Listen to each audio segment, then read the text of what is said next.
Topic तो मैं तुम्हें बता रहा हूँ नोट्स कैसे बनना है, ठीक है। देखो जो तरीका मैं तुम्हें नोट्स बनाने का सिखा रहा हूँ उसे कॉर्नल मेथड कहते हैं। कौन सा मेथड कहते हैं? Cornell method. अगर आप लोग अपने चैप्टर्स के नोट्स बनाना चाहते हो तो तुम एआई का यूज करके ये बना सकते हो। तुम्हें बस एआई पे डालना है कॉर्नल मेथड और उसके बाद अपना जिस भी चैप्टर के तुम्हें नोट्स बनाने तुम बना सकते हो, उसमें डाल दो, वो तुम्हें नोट्स दे देगा पूरा।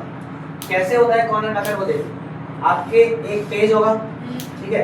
अभी ये एनआईएस के जो एग्जाम आ रहे हैं वो कर सकते हैं कि अपना एक पेपर, अपनी एक कॉपी ले लो, रजिस्टर ले लो, डायरी ले लो, कुछ भी ले लो, इसमें अपना एक पेपर ले लो, ठीक है।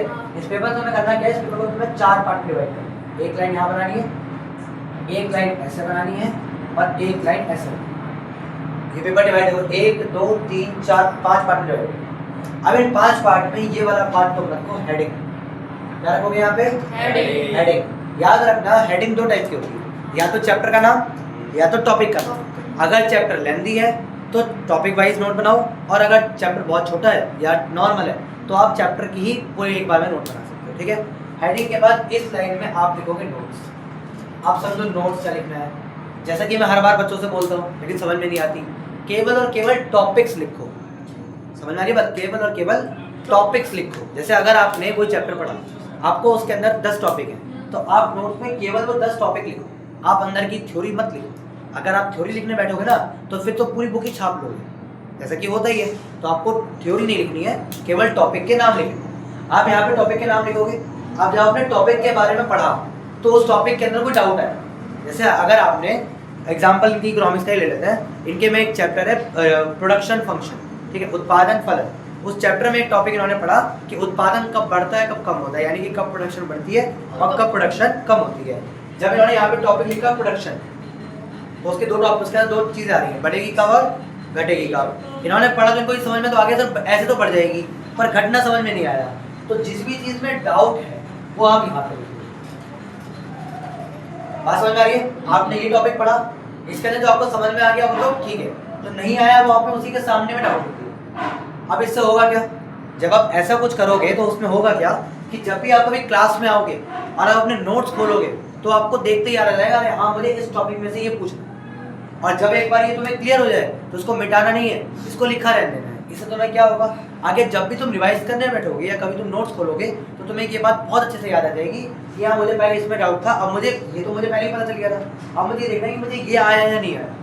तो डाउट्स निकालने हैं, निकालने के बाद पूछने हैं, और पूछने के बाद उसको हटाना नहीं है, वो डाउट रखना है, ताकि अगली बार जब आप रिवाइज करो तो आपको याद आए कि हाँ मुझे ये डाउट था और ये मुझे पूछना था। तो आज भी देख लेता हूँ कि मुझे वो याद है या नहीं, ठीक है। ये आपका नोट्स हो गया, ये आपका हेडिंग हो गया, ये आपका क्या हो गया नोट्स, ये आपका हेडिंग हो गया, ये आपका हो गया डाउट। ये क्या हो गया आपका डाउट। इस वाले पार्ट में आप बच्चों लिखोगे समरी। क्या लिखोगे?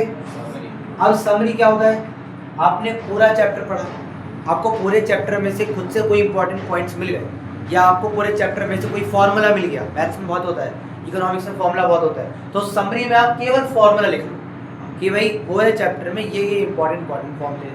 या ग्रेविटेशन तुम लोग गुरुत्वाकर्षण पढ़ रहे थे, उसके अंदर कैपिटल जी स्मॉल जी की वैल्यू तुम्हें नहीं याद है, तो वो तुमने कहाँ लिख दी? समरी में लिख दी। फॉर्मूला तुमने समरी में लिख दिया, है ना। तो ये चीज़ें आप कहाँ पे लिखोगे? समरी में। अब मैथ्स साइंस इकोनॉमिक्स में जब हम कभी क्वेश्चन सॉल्व करते हैं ना तो बीच में हमें ये लगता है, जैसे हम यहाँ पे तो हमने पढ़ा, हमने एक मेथड यहाँ पे सीख लिया, एक मेथड हमने यहाँ पे सीख लिया, सीख के हम घर गए, हम क्वेश्चन सॉल्व कर रहे थे, हमें वहाँ पे समझ में आया यार मैं इसको सर के तरीके के अलावा एक और तरीके से भी तो कर सकता हूँ। जैसे प्राची ने ट्राई किया था, हम उस दिन क्वेश्चन सॉल्व कर रहे थे, इनने एक नया तरीका बताया, हम उस तरीके से भी कर सकते थे। तो अगर आपको ऐसा कोई नया तरीका मिलता है, जैसे बच्चे तुम लोग डाउट करता है सर यूट्यूब की वीडियो हमने देखी समझ ही में नहीं आया, या हमें यूट्यूब की वीडियो में कोई नया तरीका मिल गया, तो वो आप इस सेक्शन में लिखोगे। तो यहाँ पर आप लेके आओगे कुछ स्पेशल, ठीक है। अब होगा क्या, जब भी आप क्लास में आए, आपने नोट्स खोले, तो आप पहले देखोगे डाउट किस किस पॉइंट में डाउट है, आप पहले तो डाउट पूछ लोगे, और डाउट के बाद अगर टाइम है तो आप पूछोगे सर मैंने ये तरीका निकाला था, क्या ये तरीका ठीक है या नहीं।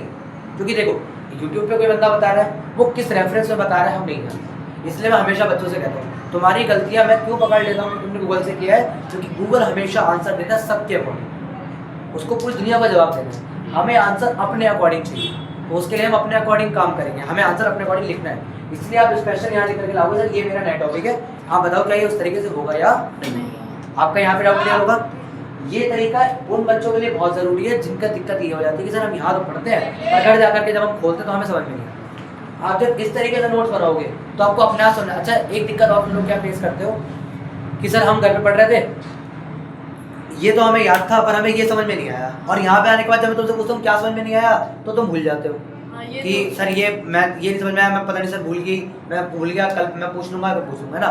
अगर तुमने ये डाउट वाला ये लिखा है सेक्शन बना लिया तो ये तो 90% श्योर है कि तुम्हारे डाउट्स खत्म हो, क्योंकि जब तुमने डाउट लिख दिया तो तुम्हें एक बार समझ में आ जाएगी कि हाँ मुझे ये पूछना है तो क्लियर हो, ठीक है।